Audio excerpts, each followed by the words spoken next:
Okay, as promised, today we'll be starting with Module 1 officially and not about anything else besides Module 1.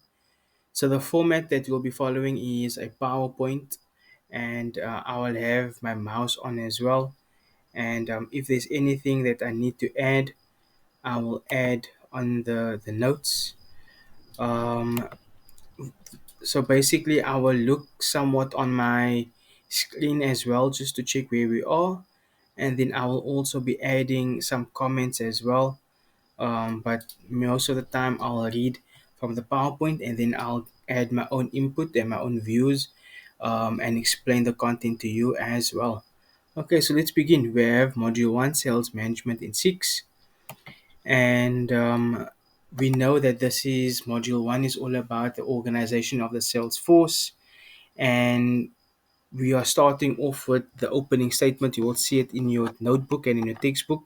It says that the nature and extent of sales management. It says personal sales and the management thereof are important components of marketing.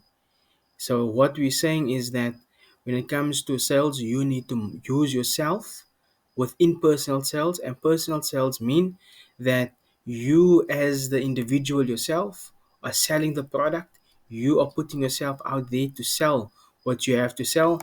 If you have this bottle over here and this bottle is part of your product, you're going to be doing personal selling, and personal selling can be, as an example, door to door.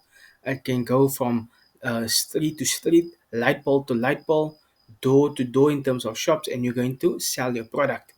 And when it talks about management thereof, it talks about that marketing and sales goes hand in hand. You cannot sell anything without marketing, and you cannot market without having sales as well. So you need to have effective marketing to make sales. And in order to sell, you need to market properly as well. It goes on to say that the sales management function in particular has become a major component of the organization that approaches the marketplace according to the integrated marketing principles. And we need to understand what is some of the marketing principles. So many times we talk about AIDA. AIDA could be attention, interest, desire, and action. And once you follow all those things of AIDA, attention, I for interest, D for desire, and A for action, you will then have a successful sales approach because all of those marketing principles have been met, and your marketing tools and your marketing approaches has met those principles of the marketing principle according to AIDA. You will make a few sales, especially when each of them are following AIDA for attention.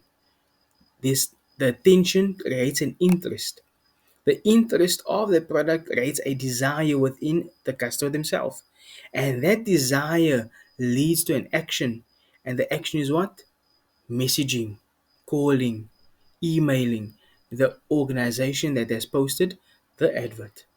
Okay, and we can see the picture. That the picture you see over there is a sales force that works collectively to push up the sales. That you can have one salesperson selling, but it takes a force, a sales force to work together to meet and to reach the sales organization target. And sales management in itself is 10% inspiration. You need to be inspired to sell what you want to sell. You need to be motivated to sell what you want to sell. You cannot be despondent or demotivated or not inspired by what you want to sell. The more inspiration you have, the better you'd want to sell your product. Also, 40% of organization. And the last one, it says 50% of perspiration, also perseverance. And this comes from Gordon Bolt, and especially the 50%. That in sales, we know that there will be days when you make sales, and there will be days where you don't make sales. There will be a week where you make a lot of sales, and then there will be a week where you make no sales. And that is just the reality of selling. That is the reality of business. That business has a peak and it goes down. Sometimes we know when you introduce a product, the demand has gone up and the sales has gone up, but there will be a peak. And after the peak has reached, then there will be a dip. And the dip can be stagnated for a long time. And this is when you, as an entrepreneur of your organization, should have perseverance to push. Because we know if we study in N5, we have time series analysis. And if we analyze our time series analysis in N5, we know that there's particular times in the year that there is sales, and there's some particular times of the year where there's no sales.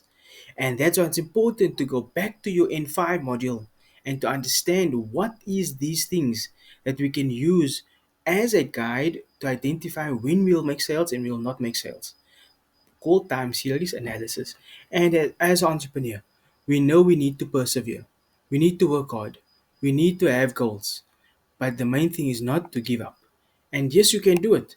As in five, as in six student, you can do it. You can be a student and you can be a hustler. And hustling is not easy. Some days you'll make sales, some days you'll not make sales. Some days you'll have a day that is exhaustingly busy, and the next day, nothing. You should not be demotivated by those days. Rather, you should look at those days as an opportunity to take time to improve your business. Go back to your marketing, go back to your sales, go back to after sales service. Maybe you can do something better over there. Then also, we talk about in N6 Module 1, micro and macro levels of effective sales. And these things means it exceptionally and completely differently. When I say exceptionally, there's a key difference between micro, meaning minute, small, and macro, which is bigger. We'll talk about this in a later chapter as well, because in N6 in module 1, when it comes to questions in, for example, your TM1 test mark 1, or in test mark 2, or in your national exam, students, they hardly ask questions about micro and macro levels in sales management in 6. So we'll come back to this. If you look at the following, a successful sales manager has the following attributes, has the following characteristics towards the sales staff. And if you aspire as a sales management in 6 student to be a sales manager one day, and remember, a sales manager doesn't just mean you are a sales manager of, for example, a bottle company. You can be a sales manager for any department. You can work in a sales recruiting company and be the manager. But you need to have the following characteristics towards your sales force. One is honesty. We know honesty is the best policy. You need to be available all the time because your sales force needs guidance and they find the guidance by you, and you need to be available. But once you see that in the third module, you have reached one of the objectives out of the 5 objectives, the last one being reducing direct supervision, your availability is not needed much anymore because you know they are competent in their ability to sell. As a sales manager, you have to be enthusiastic. Obviously, if you're not enthusiastic about selling a bottle, then how do you expect your sales force to be excited about selling a bottle? If you are selling shoes, selling tackies, selling phones, selling watches, selling makeup, you need to be excited about your product. You need to be enthusiastic about the product. You need to be motivating about the product. You need to be overzealous. You need to love your product. And if you don't love what you're selling, how do you expect your sales force to love what you don't love? They follow in your footsteps. And if you don't love what you're selling, how do you expect them to love and to have the motivation to want to sell this? You need to love and being so enthusiastic about your product that you can sell it to an Eskimo, like they say. You're selling ice to an Eskimo. That's how you should love the product. You need to be decisive. I'm going to move on a little bit. As a manager, you need to be a good listener because many times salespeople will have difficulties, they'll have challenges. And you, as the manager, the person who's in charge, as the leader, you need to do what? You need to listen. Because listen, meaning listen actively. Listen attentively and not listen to respond. Many times as managers, you know what we do? We are on the top of it. We just want to nip. We want to say what you want to say without listening to the full context. So we need to be good listeners. Have delegation skills. Delegate properly between workers and not overwork one and let one work less. We need to stimulate the desire for learning because learning is on a continuous basis. Learning does not stop. Like there's a saying, seeking knowledge from the cradle to the grave. And in sales, you can learn so much. Learn from big salespeople. Watch the failures and successes from big entrepreneurs and listen to what they got to do and learn from them. Also give recognition and reward, linking to the fourth module of compensation, and then plan and organize effectively so that your sales force can meet their target and so that they cannot fail you and your organization as well. And this is what a good sales manager should have and should possess inwardly and outwardly. So let's look at the following. We have the following that we will be discussing in this module. And what we have over here is the first unit or the first topic to be discussed, which is the principles of organization. Within the principles of organization, we'll talk about the hierarchy of authority or command. We'll talk about unit of command, the span of control, and whether the firm should be centralized or decentralized in its organization approach. That is principles of organization. Then we'll also discuss the following types of specialization. When we talk about types, meaning what type are you going to find yourself in?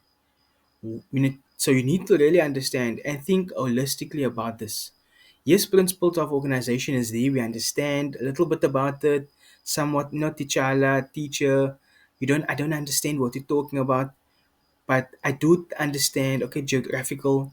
I see there is product. So when we talk about type of specialization, we're talking about the entrepreneur, the boss, the sales manager. Is he going to organize or have his business in one of those following specializations? Like, is he only going to focus, he or she only going to focus on a particular geographical location? That's what you're talking about. You only have Somerset West. You're only going to focus on Cape Town CBD. You're only going to focus on Tukai. That is geographical. Or you're going to only have your organization in the Western Cape and you serve the entire need of the Western Cape.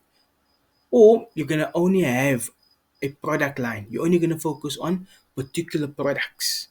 For example, you're only going to focus on water bottles and one product only, or you can have a variety of products, or are you going to offer a particular service? Sometimes you will offer a particular product but have a service in your organization as well.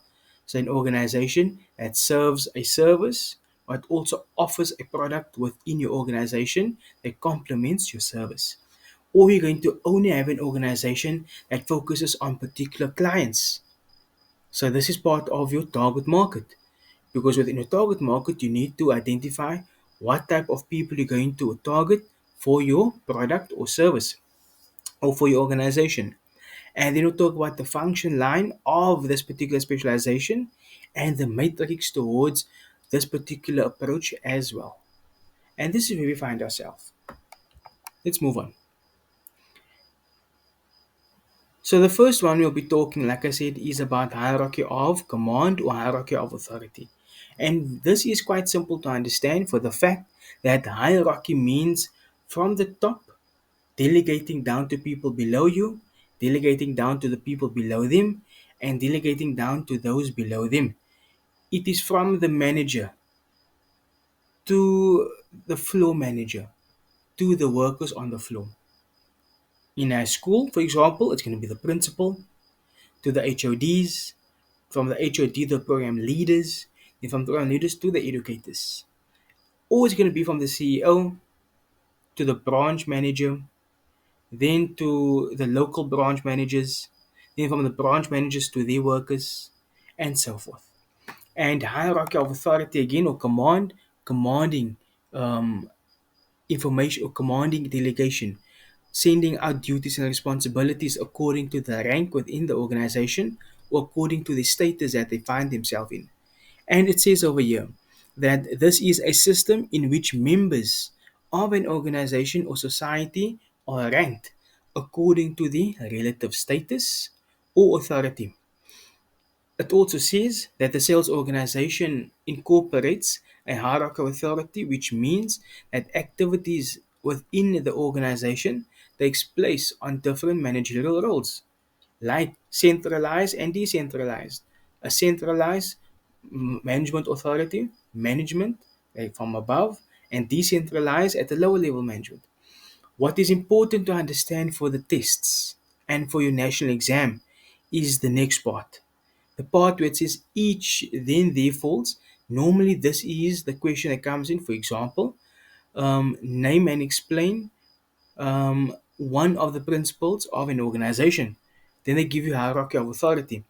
This part where we see over here, where it says each, is one of the main answers that we'll find in the memos.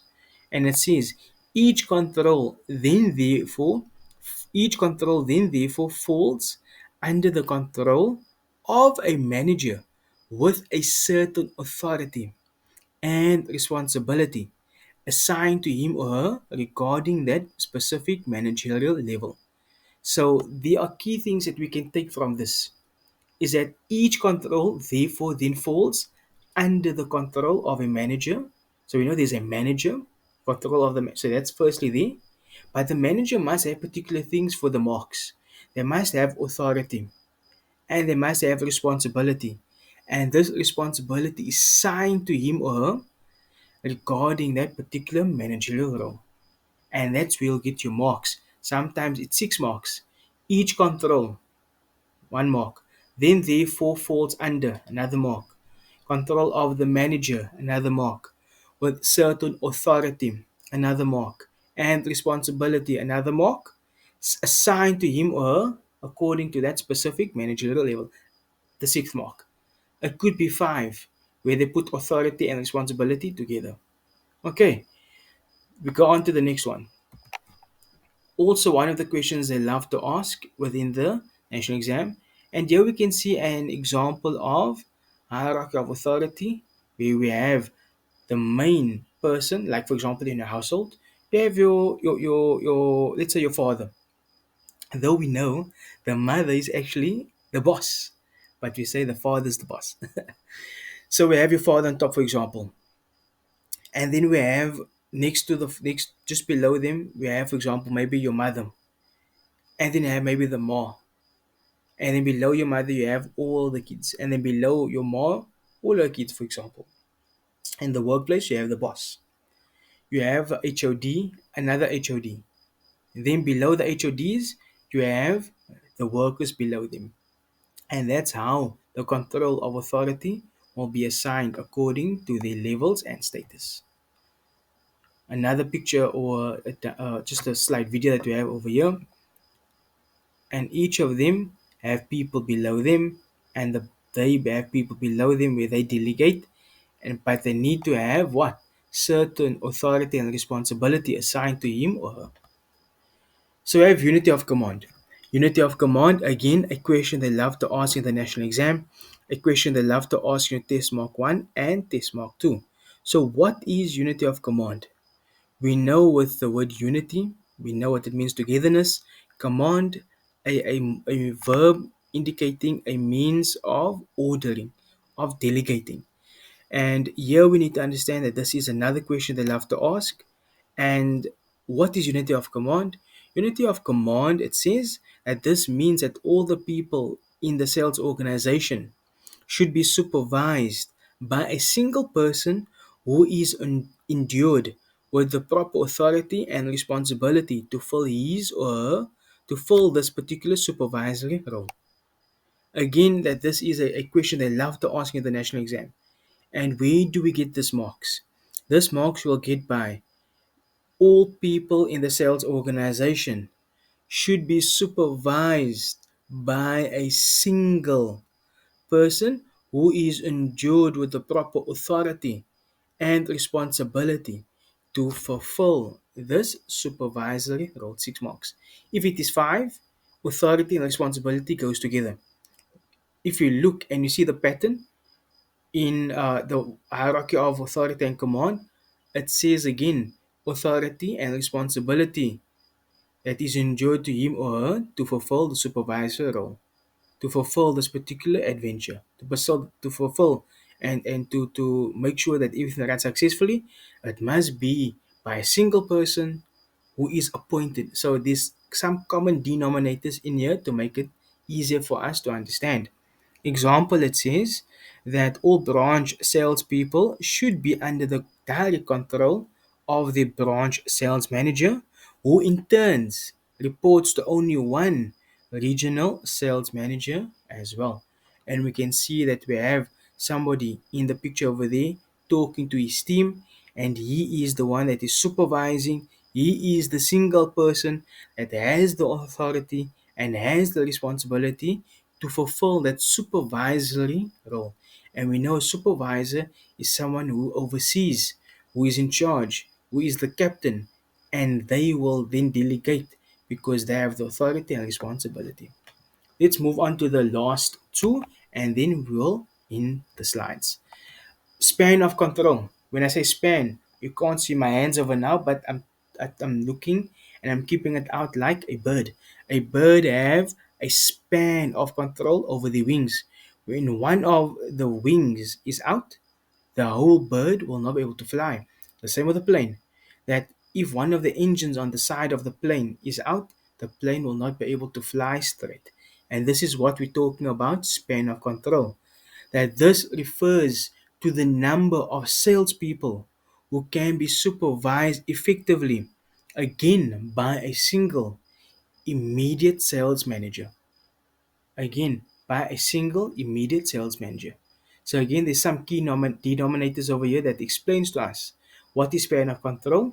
It refers firstly to the number of people in the organization who can be supervised again effectively by who? A single person. Another indicator, immediate sales manager.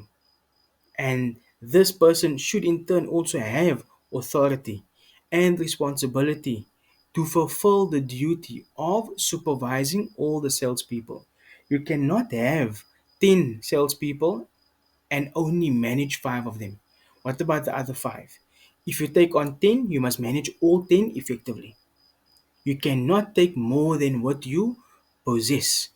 If you can only handle 4, you take 4. If you can only handle 1, you take 1.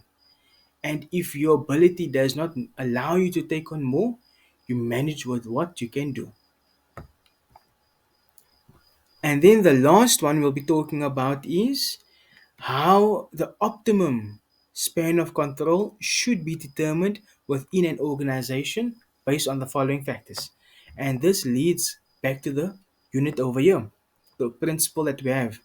And ladies and gentlemen, students Abafundi, this is a question they love to ask in your national exam as well. And I've given you the question verb. The question verb says explain. When you explain, you don't give it to me in essays. What you do, give it in bullet points. Bullet points make it easier to mark. When we see a bullet point, we just tick. But if you're going to give it in long essays, we need to go look and we need to scan and we need to analyze what you're saying.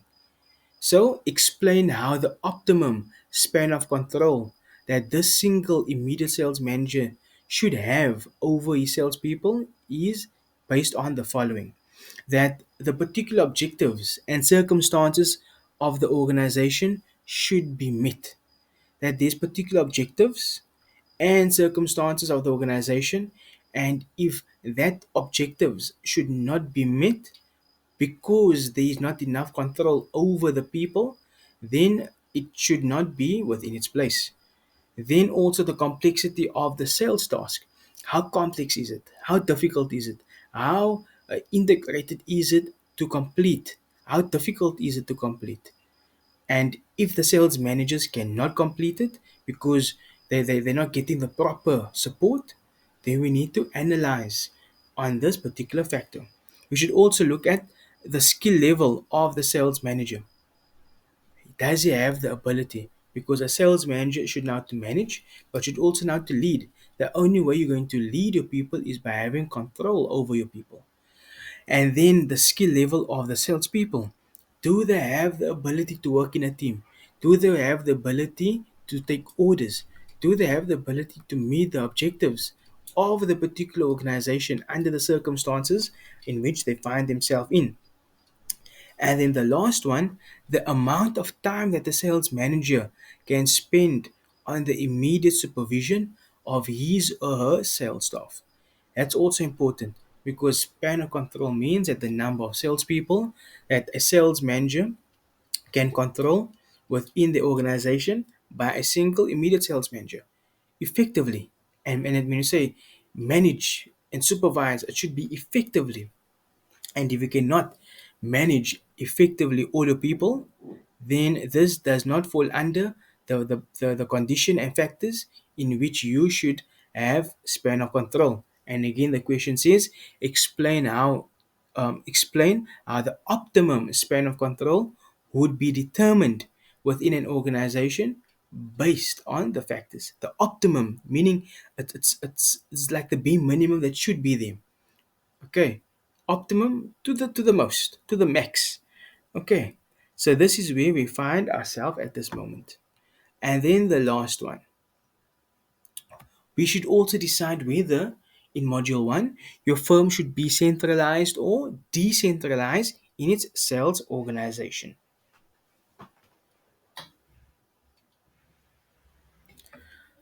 So let's look at the following. When we understand centralized versus decentralized, we need to understand that centralized, I always use the explanation that when a plane ascends, when he's flying upwards, he is ascending, the plane is ascending. The pilot who's in charge, he is flying the plane upwards, and when you fly up, you are ascending. When the pilot goes down to land, he is descending.